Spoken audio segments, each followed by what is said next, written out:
Hi guys, so here is a update on my gaming area stroke rig.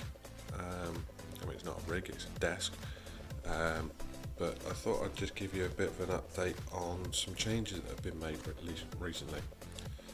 As some of you may be aware, my trusty wheel decided to kill itself last month after 4 years of use.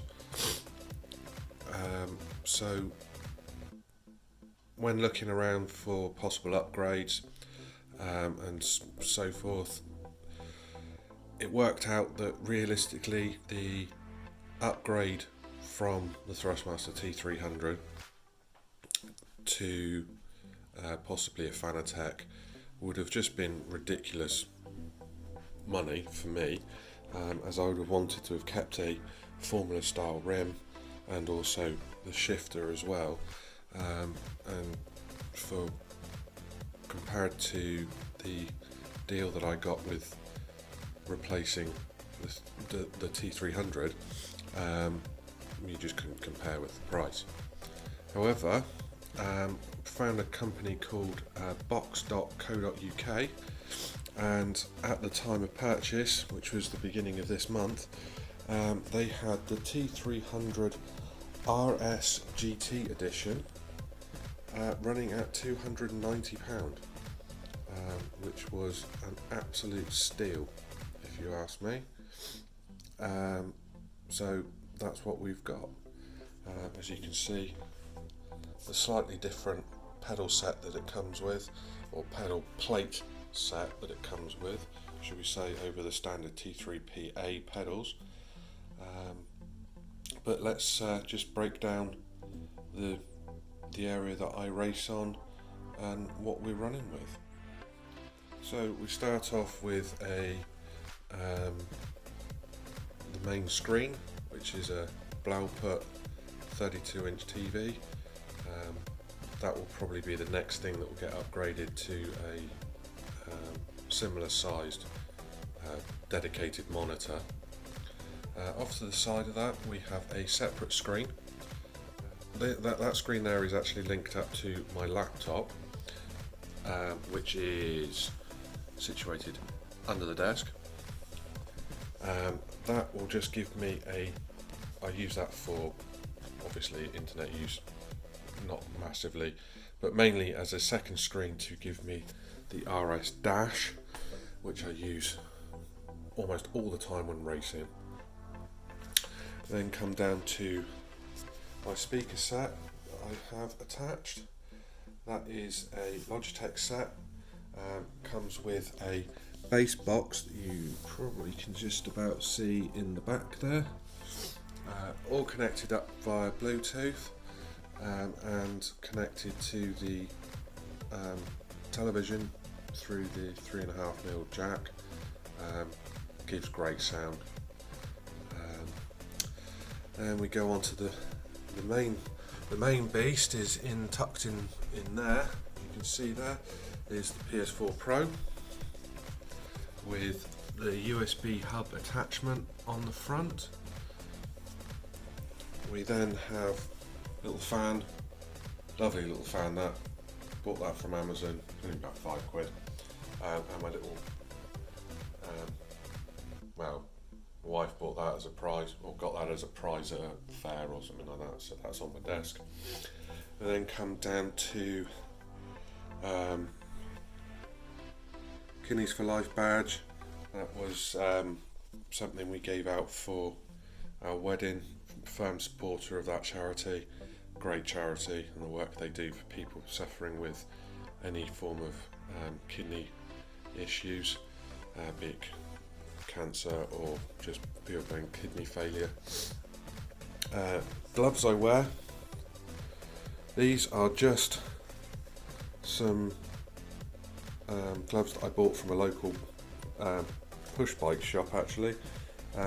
Wanted some very breathable gloves with low padding. They basically don't really have any padding. There's a little bit of a padding plate there, but it's so thin you can barely notice it. My standard control pad, well, a normal control pad. As you can see, it's a Nikon permanently wired controller. Brilliant for first person shooters, this game, if you do play them. Then we go over to the wheel rim. As I said, it's the T300 RS GT edition. I know a lot of people, there are a lot of complaints about this wheel base, saying with overheating and other issues. Like I said, my previous one, 4 years of use, some ridiculous amount of hours, somewhere between normally about 30 hours a week that I put through it. So, you know, and I never had an issue until it decided to kill itself. But I'm not convinced that wasn't really more my fault, but that's neither here nor there. The main thing is reduce your force feedback outage. You run something at 100%, it's going to try and kill itself a lot quicker. We then have the wheel rim that I race with most of the time, which is the Thrustmaster open wheel add-on. As you can see, some decals that I've attached purely for when racing GT3 cars mainly, but they do work with a lot of other cars if you are running them. I then have my old Google Pixel phone that is actually attached to the wheel. That runs a sim dashboard, and you can have slightly different dashboard settings. I also on there run the, what they call it, Crew Chief app as well, which is brilliant for when racing, because I tend to normally have a very clear HUD. Basically, normally when racing I only ever have the mirror available. That's about all I need. Everything else that I get information is either on there or through RS Dash. Then come to yes, the phone is actually connected with a cable, so it permanently charges, so you don't have to worry about the charge, and that has got some cabling and wires going through to a USB. We then have our shifter, which is a T8HA shifter, permanently fitted with H plate. Don't tend to normally use many sequential gearing, and I fitted the Sparco shifter here.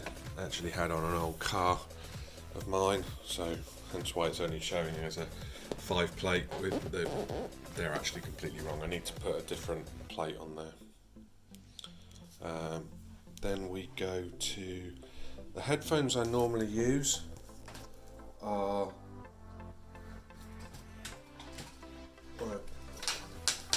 Turtle Beach wireless headphones. They are absolutely fantastic. For sound quality, the only downside to them is the mic isn't the best for the sound quality, and if I am just going to be racing online and chatting, I tend to normally just use a standard Windows chat mic with, I only ever have one earpiece over me so I can hear other people. I don't need to and have this game sound coming out through the speakers. Right, onto the desk itself. It's a custom build. As you can see, it's actually bolted to the wall. So this desk is solid. It does not move. It is as rigid as you can get. I'm very happy with it. I do have it cut in slightly differently. As you can see, that's purely because that gives me a little shelf there to put drink and other bits and pieces that I might want when I'm racing. The chair, just a standard office chair. That is something that is going to get sorted very soon, because that gives you numb bum when you're racing for a while.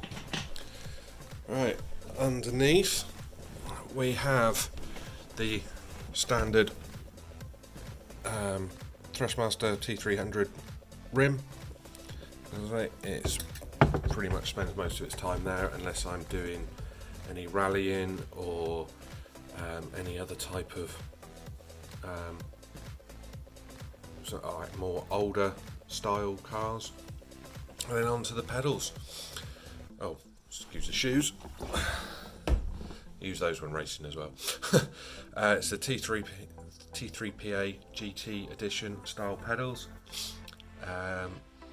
It is actually slightly raised up onto the skirting board there, if you can see, just to give a bit better of an angle. Now these pedals have obviously only had them for about a month. So far, really enjoying using them over the standard T300 RS2 pedal set. These are a massive upgrade, especially if you're using the conical brake mod that comes with it, which is really good. However, I made a decision to upgrade them slightly further, and I have, if you can see there, the load cell fitted. The picture's coming out great.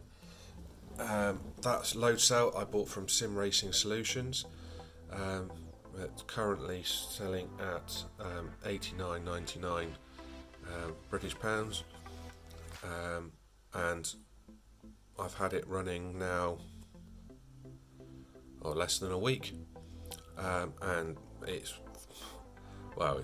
a game changer already. I can already feel the difference under braking. So much more confidence when going into the braking zone, and being able to modulate the brake pedal a lot easier, especially if you do feel the car slightly lock up. You can just take a little bit less pressure off. It's a lot easier it's so much easier to work with pressure rather than the standard potentiometer based. The other upgrade that I actually made at the time when fitting the load cell was I was trying to think of a way of making the throttle pedal a bit heavier, because I found that the throttle pedal, it's very easy to give it too much. So what I've actually was looking online, I found there are many different options available. Usually a lot of them are using like remote control car suspension springs and dampeners to strengthen the throw. However, the idea I came up with was actually to swap out the springs that came with the pedal. But what I've done is I actually replaced the spring from the brake pedal with the spring from the throttle pedal, and vice versa. Now, you won't be able to see it all that great, but the pedal now,